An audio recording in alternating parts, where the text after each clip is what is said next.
When creating a game, a developer has to achieve many different tasks, such as good level design, getting rid of bugs, and making the core mechanics of the game feel great. There is, however, a key responsibility that can sometimes be overlooked a little bit when compared to the rest of the developer's roles, and that is difficulty.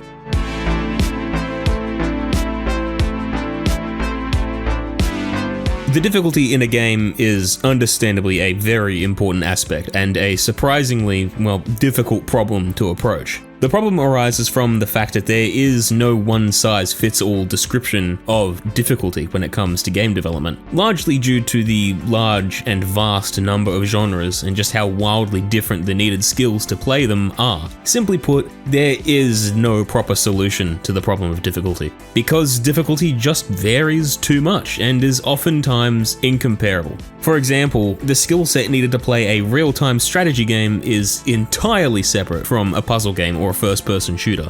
Despite what I've just said, there are a few different approaches to increasing or decreasing the difficulty in a game. We'll start off with the most simple, easy, and common approach that you can find in most games: multipliers. Simply put, multipliers are an easy way to make a game more or less difficult and are as simple as tweaking a few values. I mean, it's pretty intuitive. If you make the enemies deal more damage or take more damage before they die, then it gives the player more opportunities to screw up and ultimately make the game harder. In concept, it is incredibly simple, and in practice it's actually even simpler, likely being incorporated into a vast majority of the games that you play. This simplicity brings around a few notable advantages, likely being that it opens up the game to a larger audience, giving the player a way to make the game easier if they're struggling or harder if they need a greater challenge. Not only does this benefit the players, but it also benefits the developers as well, allowing them to quickly tweak the difficulty of the game and spend more time developing other features.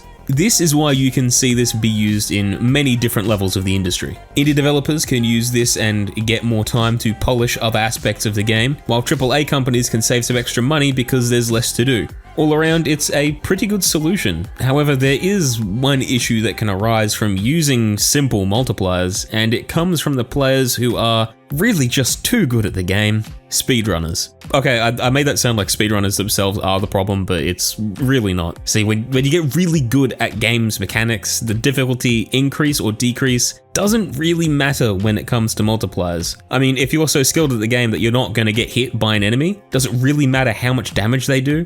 This philosophy can be seen in a lot of speedruns, where runners will gravitate towards the difficulty that gives them the best time. This seems like a really niche thing that only the absolute best of the best suffer from, and in most cases that is true, but when some games have relatively simple mechanics and concepts that make it really easy to master, it's these kinds of games that this drawback really comes into play. One such game that suffers from this problem is Assassin's Creed Odyssey. Actually, most Assassin's Creed games that have been released in recent years suffer from this. The main problem is that the enemies are too predictable. Your abilities are too powerful, and really any attack can be parried pretty reliably. Now, I personally do have a bit of a grudge against Assassin's Creed because of its shift in direction towards a more action-oriented playstyle and away from the stealth aspects that I really love the series for, but even disregarding the personal bias, it's a bit ridiculous when I can attempt to fight an entire fortress of enemies that significantly overpower me in a game that is based around stats and equipment, especially if the game is going to warn me about it.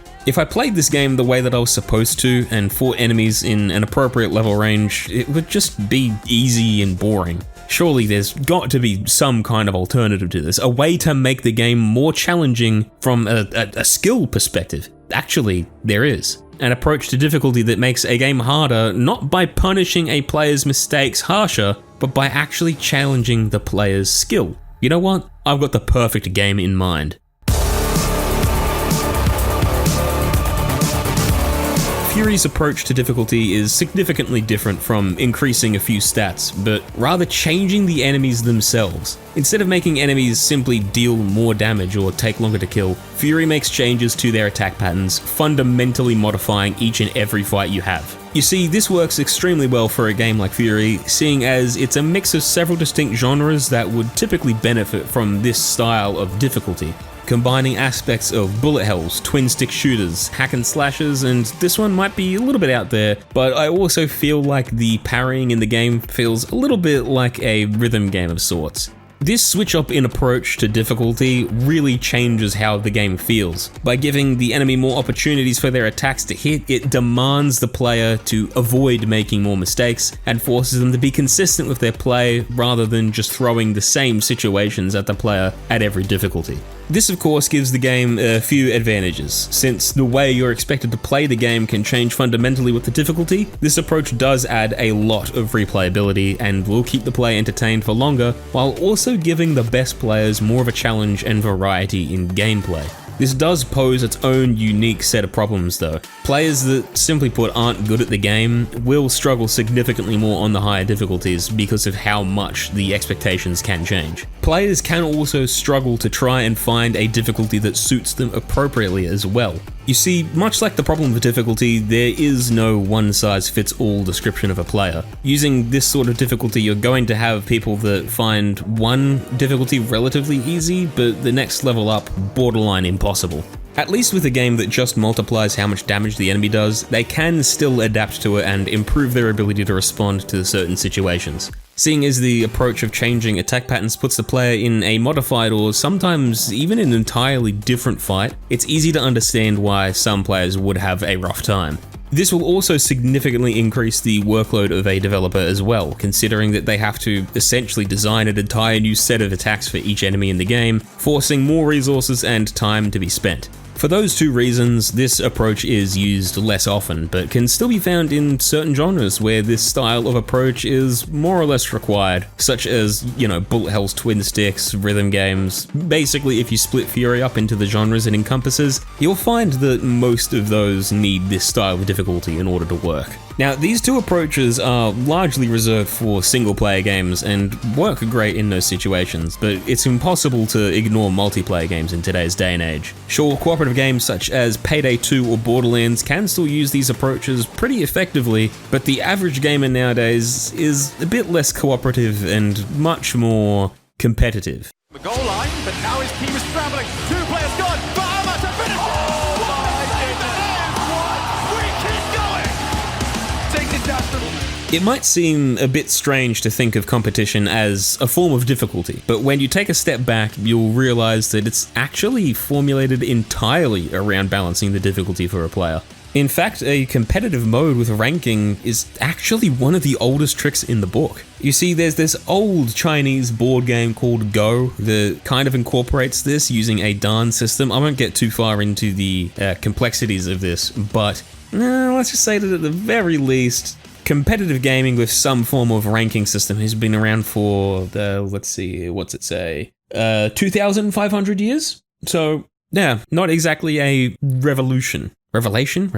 Whichever one of those means the correct thing that I'm trying to get at here, you probably know what I'm just gonna move on. You see, in a competitive mode, players of similar skill will naturally be matched according to their rank or rating, meaning that players of similar skill levels will play against each other, and as they improve, they will play against better opponents. This style of difficulty is flat out impossible for a game developer to regulate, really, assuming that the teams and players are balanced, of course, such as a symmetrical map and being able to choose from a similar arsenal of weapons. Seeing as the difficulty in a competitive game comes solely from the players that are actually playing the game, there really isn't much for a developer to regulate or change. This style of difficulty is actually very robust, because bad players will naturally gravitate to playing with other bad players, and the same for good players. It ensures that everyone playing the game is playing at a level that's suitable to them. This allows for near infinite variation in difficulty, where the best players can almost always improve and where bad players can be,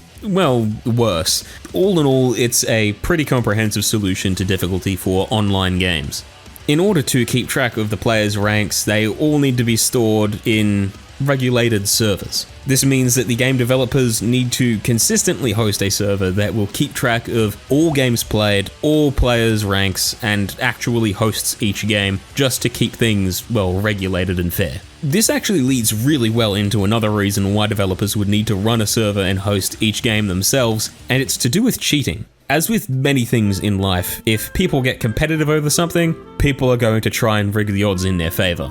Competition actually provides some incentive for players to try and get an unfair advantage in their games. And in order to provide this, using a regulated and guaranteed server is required, as cheaters then can be banned outright when they get caught, and can be prevented from influencing other online players' games.